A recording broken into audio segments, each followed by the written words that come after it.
Olá, eu sou o professor Andrei, do Departamento de Informática. Nesse vídeo, nós vamos continuar a nossa disciplina de métodos numéricos, tratando do capítulo de integração numérica. Neste vídeo, nós vamos analisar as fórmulas de Newton-Cotes para a integração numérica, vendo com detalhes as fórmulas fechadas como a regra dos retângulos, a regra dos trapézios, a regra de Simpson e a integração mista. Mas por que a gente precisa de métodos de integração numérica se a gente tem os métodos de integração analítica do cálculo diferencial integral? Porque essas técnicas do cálculo diferencial integral nem sempre resolvem todos os problemas de integração. Por exemplo, tem funções que não têm uma primitiva muito simples de ser obtida. Por exemplo, aqui a gente tem que, se a função for 1 sobre x, a sua primitiva vai ser ln de x, que não é uma função racional, é uma função transcendente.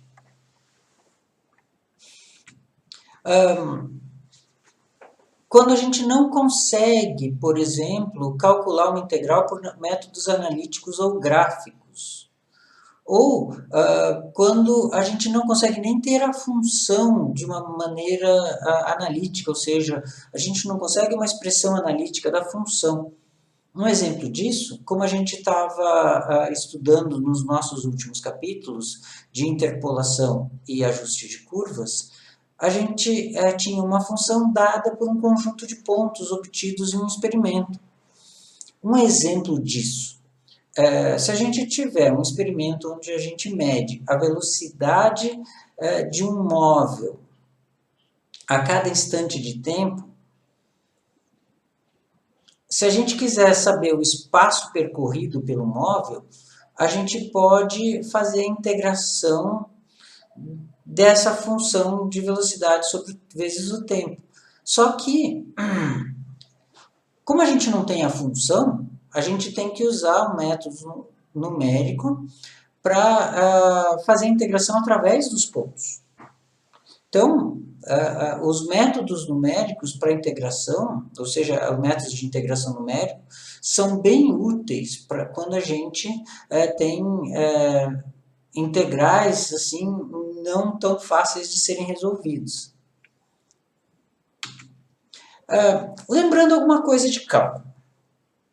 Então, se a gente tem f de x é uma função contínua em a e b, então essa função tem uma primitiva nesse intervalo, que a gente vai chamar de f grande de x. Então, a derivada da função f grande de x, a derivada de f grande de x, vai ser igual ao f de x. Tá? É demonstrado que a gente tem uma integral definida de f de x dx no intervalo AB é igual a f grande de b menos f grande de a, ou seja, a primitiva de f no ponto B menos a primitiva de f no ponto A. Tá? Mas tais métodos não se aplicam a alguns tipos de integrandos f de x, se não se conhece suas primitivas, ou seja, se não é fácil de obter a primitiva, se não é possível obter a primitiva, a gente não consegue realizar essa integral. Às vezes você até consegue, mas ela é muito trabalhosa. Então a gente pode usar métodos numéricos para se obter esse valor com uma precisão razoável, então o suficiente para resolver o nosso problema. Aliás, todos nós já tivemos na disciplina de cálculo algumas integrais que realmente pareciam impossíveis de serem resolvidas. Como é que a gente faz isso? Bom, para fazer essa integração numérica, vamos lembrar da soma de Riemann. Então, a integral de a até b de f de x dx, ela é igual ao limite quando n tende ao infinito, para ir variando da soma para a somatória, de ir variando de 1 até n, de f de x índice i, vezes a variação de x índice i. Tá? Isso é a soma de Riemann. Se a gente resolver não considerar esse infinito, ou seja, não fazer o n tender a infinito, primeiro, o que significa esse n tendendo a infinito? Significa que a gente tem um número de subintervalos, a gente divide o domínio num número de subintervalos, onde a variação é suficientemente pequena, de forma que todos estejam muito juntos. Então, a gente tem quase uma soma contínua. Se a gente não fazer o n tender, se a gente não fizer o n tender a infinito, mas considerar que o n é um número suficientemente grande, a gente tem que cada intervalo é suficientemente pequeno, então a gente tem uma boa aproximação para essa integral. Tá? Então, a gente pode considerar que a somatória para ir variando de 1 até n de f de x índice i vezes a variação de x índice i é uma boa aproximação para a integral entre a e b de f de x dx. Ou seja, a gente está, entre aspas, flexibilizando um pouco a soma de rima. Tá? Analisando as integral, a gente tem que a integral entre a e b de f de x dx representa a curva entre a figura, a gente tem a curva entre a função e o eixo do x, tá? No intervalo AB. É mais ou menos isso que a integral representa, ela representa essa área. Se por acaso a função tiver uma variação de sinal nesse intervalo AB, a gente pode representar a área como sendo a integral do módulo de f de x dx, para a gente ter a área mesmo e não uma área menos a outra. Tá? A ideia básica da integração numérica é a substituição de f de x dx por um polinômio, que aproxime razoavelmente no intervalo.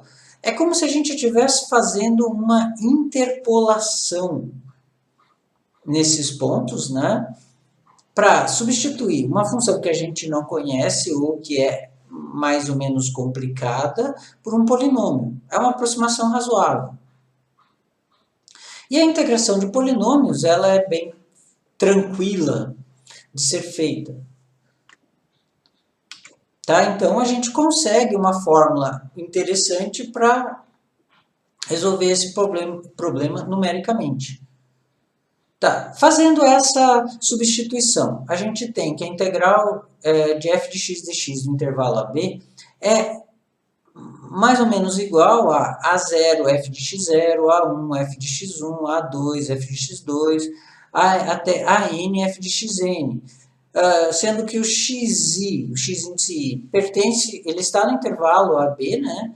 E o i varia de 0 até n, ou seja, a gente tem n mais 1 intervalos, tá? Que a gente vai usar para calcular.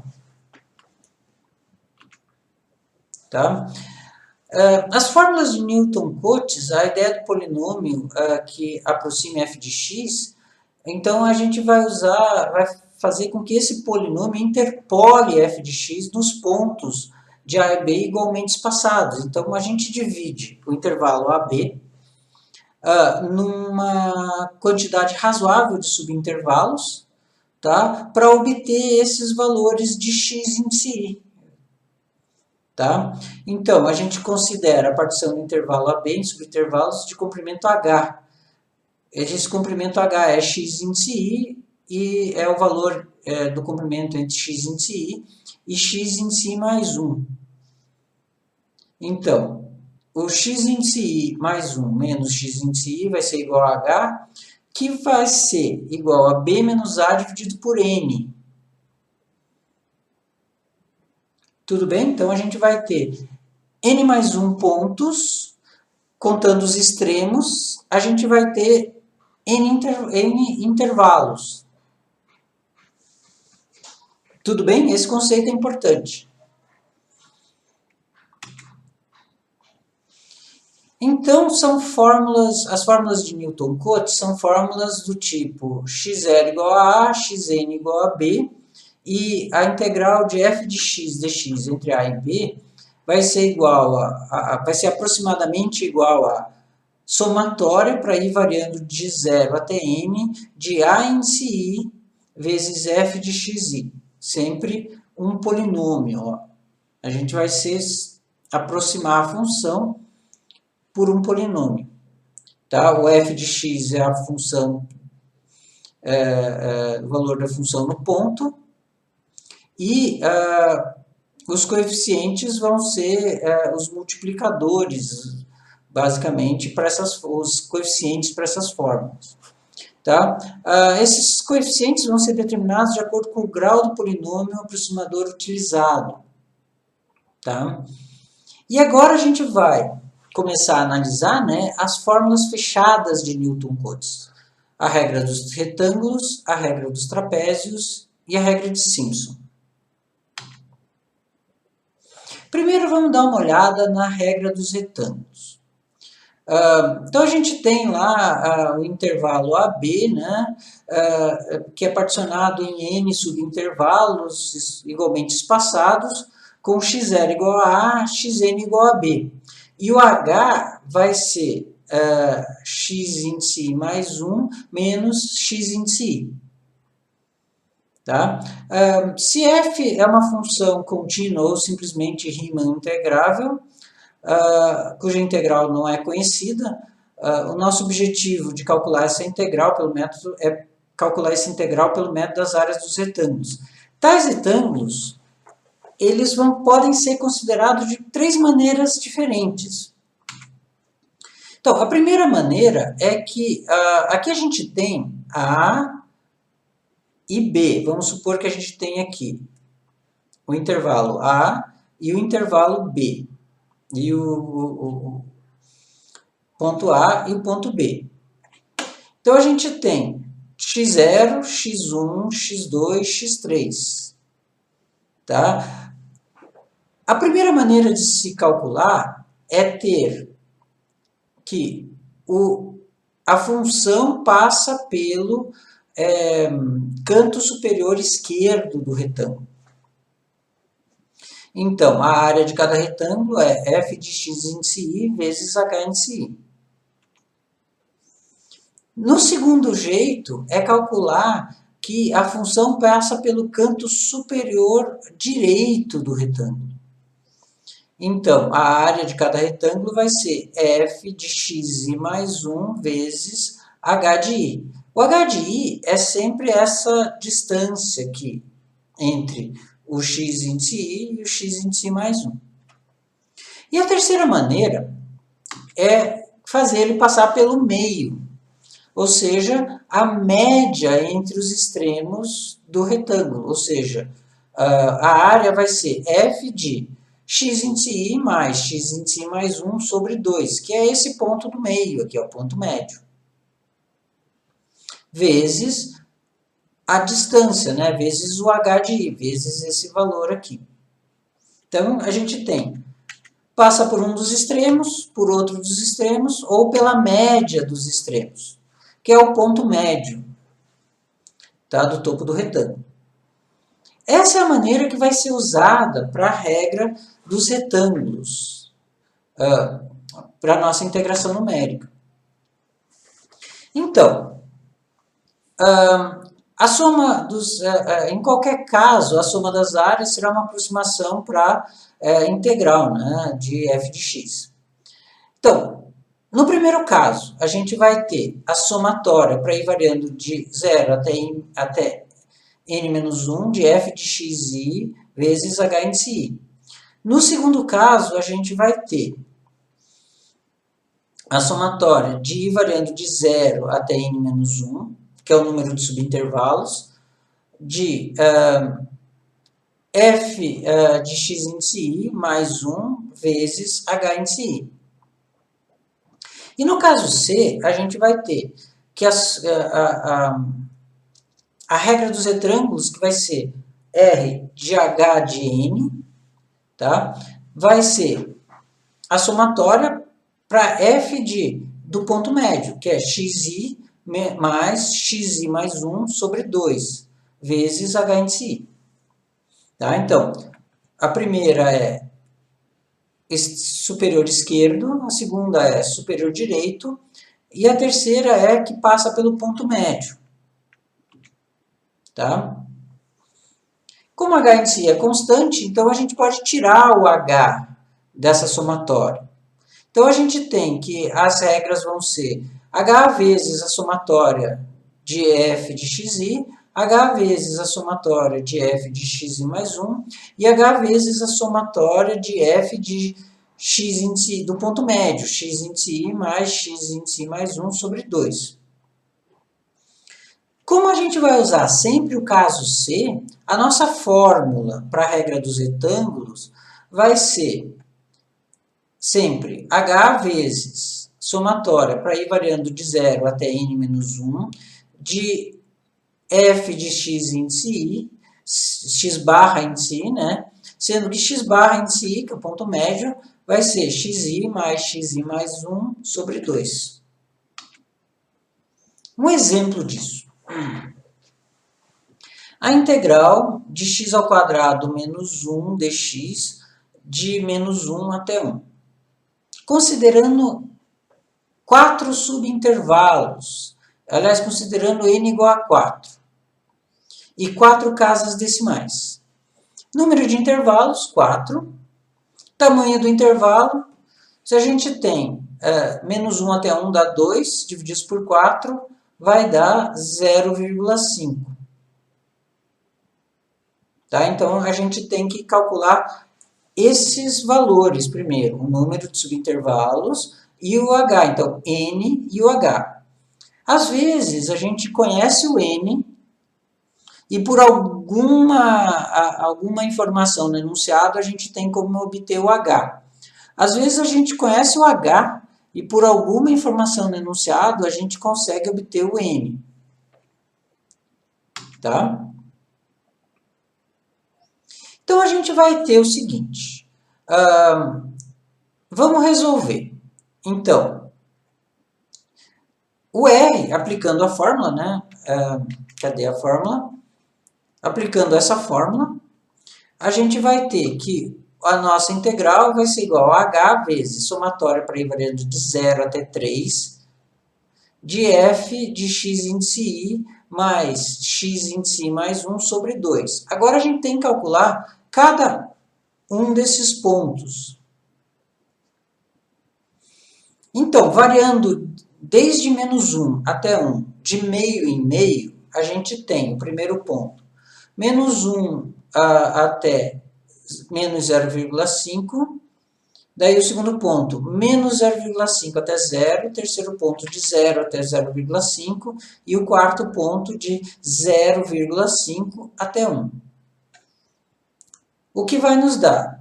Menos 0,75, menos 0,25, 0,25 e 0,75. Então, a gente tem que a nossa fórmula vai ser 0,5, que é o H, que multiplica f de menos 0,75 mais f de 0,25 mais f de menos 0,25 mais f de 0,5 mais f de 0,75. Calculando os valores de x ao quadrado menos 1 para esses pontos, a gente vai obter esses valores aqui, né? Menos 0,4375, menos 0,9375, menos 0,9375 e menos 0,4375. Fazendo essa conta, toda ela, a gente vai ter que o valor da integral vai dar menos 1,375. Pelo método analítico, a gente vê que esse valor dessa integral, usando a primitiva, que é x ao cubo sobre 3 menos x, a gente integra do ponto menos 1 até o ponto 1, a gente vai ver que vai dar menos 4 terços, ou seja, menos 1,3333. Tá? Essa é a regra dos retângulos. Não é difícil você lembrar que é um retângulo onde a curva passa pelo ponto médio desse retângulo. Tá?